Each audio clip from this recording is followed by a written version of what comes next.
बिहार 1960 में इंडिया का total sugar production का 40% अकेले प्रोड्यूस करता था, लेकिन आज ये आंकड़ा सिर्फ 2% ही रह गया है। तो बिहार में ऐसा क्या हुआ कि बिहार अपने तरफ इंडस्ट्रीज, फैक्ट्रीज और बिजनेसमैन को अट्रैक्ट नहीं कर पाया?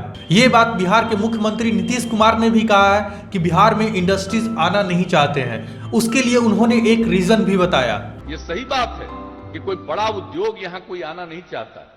ये चारों तरफ कहीं कोई समुद्र नहीं, जो समुद्र के नजदीक वाले इलाके होते हैं वहीं पर लोग लगाते हैं। नीतीश कुमार ने कहा कि बिहार एक लैंडलॉक स्टेट है, इसीलिए इंडस्ट्रीज और फैक्ट्रीज यहाँ पर आना नहीं चाहती हैं। कंपनी फैक्ट्री वहां लगाती है जो स्टेट समुद्र के किनारे हो, जिससे ट्रेड करने में आसानी हो। ये बात सच है, लेकिन पूरा सच नहीं है, क्योंकि बिहार के अलावा कई ऐसे राज्य हैं जो कि लैंडलॉक स्टेट हैं, जैसे पंजाब, हरियाणा, एमपी, छत्तीसगढ़, राजस्थान। ये सारे स्टेट लैंडलॉक है, लेकिन इंडस्ट्रीज के मामले में, फैक्ट्रीज के मामले में, बिजनेसेस के मामले में बिहार से कई गुना आगे हैं। बिहार में इंडस्ट्रीज और डेवलपमेंट ना होने का सेकेंड रीजन है बिहार का पास्ट और कास्ट पॉलिटिक्स। 1980 से 2000 के बीच में बिहार में कास्ट पॉलिटिक्स अपने चरम पर था और पॉलिटिक्स फॉरवर्ड और बैकवर्ड में बंट चुका था। कई लोअर कास्ट साथ मिलकर खड़े हुए और खुद को पॉलिटिकली मजबूत बनाया। उस समय मेन मुद्दा था सोशल जस्टिस, यानी कि सामाजिक न्याय, इनइक्वालिटीज यानी कि असमानता। लड़ाई थी सबको बराबर अधिकार और सम्मान मिलने का। उस समय लोगों का नारा था विकास नहीं, सम्मान चाहिए। उनके लिए वही डेवलपमेंट था। और इन सब के बीच रियल डेवलपमेंट का मुद्दा, फैक्ट्रीज, इंडस्ट्रीज, एम्प्लॉयमेंट का मुद्दा कहीं खो गया। 1990 से पहले बिहार में कांग्रेस की गवर्नमेंट था, लेकिन इन्हीं मुद्दों के कारण बिहार में पहली बार लालू यादव मुख्यमंत्री बने और इन सब के बीच विकास कहीं पीछे छूट गया। तीसरा कारण है बिहार गवर्नमेंट का बैड रेपुटेशन। 2006 में नीतीश कुमार ने इंडस्ट्रियल पॉलिसी लाया। इस पॉलिसी के बाद लगा कि बिहार में बदलाव आने वाला है। ये एक बुझता हुआ बिहार में एक चिराग जैसा था। इस पॉलिसी के बाद इंडस्ट्रीज और बिजनेसेस को लगा कि बिहार में इन्वेस्ट करना चाहिए। इंडस्ट्रीज और बिजनेसमैन को लगा कि बिहार में एक अच्छी गवर्नमेंट आई है जो इन सब चीजों को प्रमोट कर रही है, जिसके बाद कुछ कंपनी ने अपने इंडस्ट्रीज और फैक्ट्री यहाँ लगाए। बिहार गवर्नमेंट के उस इंडस्ट्रियल पॉलिसी में कंपनीज के लिए कई इंसेंटिव थे, लेकिन उन कंपनीज को उनका इंसेंटिव नहीं दिया गया, जिसके बाद वे कोर्ट में गए और कोर्ट ने बिहार गवर्नमेंट का गलती को माना।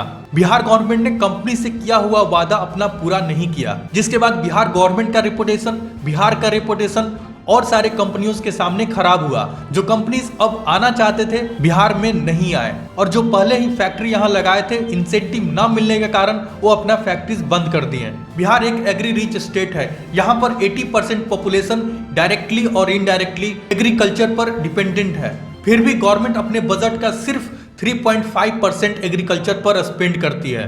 यहाँ पर ज्यादातर छोटे छोटे किसान हैं जिनके पास सिर्फ 1 या 2 एकड़ जमीन है। तो अगर किसी कंपनी को इंडस्ट्री सेटअप के लिए 50 एकड़ जमीन चाहिए तो उसे कम से कम 20 से 30 छोटे छोटे किसानों से लेना पड़ेगा, जिसमें कंपनी को और गवर्नमेंट को कई दिक्कतों का सामना करना पड़ता है, जिसके कारण बिहार में कंपनीज को जमीन एक्वायर करना मुश्किल होता है। बिहार में इंडस्ट्रीज न होने का चौथा कारण है बिहार के लोगों का गवर्नमेंट जॉब मेंटेलिटी। बिहार में गवर्नमेंट जॉब मेंटेलिटी आज भी हावी है। लोग कई सालों तक गवर्नमेंट जॉब की तैयारी करते हैं, तो जिनका गवर्नमेंट जॉब हो गया उनके लिए तो ठीक है, और जिनका गवर्नमेंट जॉब नहीं हुआ, मोस्ट ऑफ द केस में वो अनएम्प्लॉयड ही रह जाते हैं, क्योंकि उनके पास कोई टेक्निकल स्किल नहीं होता है। तो बिहार के यूथ का एक बड़ा हिस्सा अनएम्प्लॉयड, अनप्रोडक्टिव रह जाता है, और ये बिहार को धीरे धीरे पीछे की तरफ धकेल रहा है। प्रेजेंट की बात करें तो पिछले कुछ सालों में बिहार में कई इंडस्ट्रीज और फैक्ट्रीज लगे हैं, जैसे बेगूसराय का पेप्सी प्लांट। ये प्लांट ईस्टर्न इंडिया का सबसे बड़ा बॉटलिंग प्लांट है।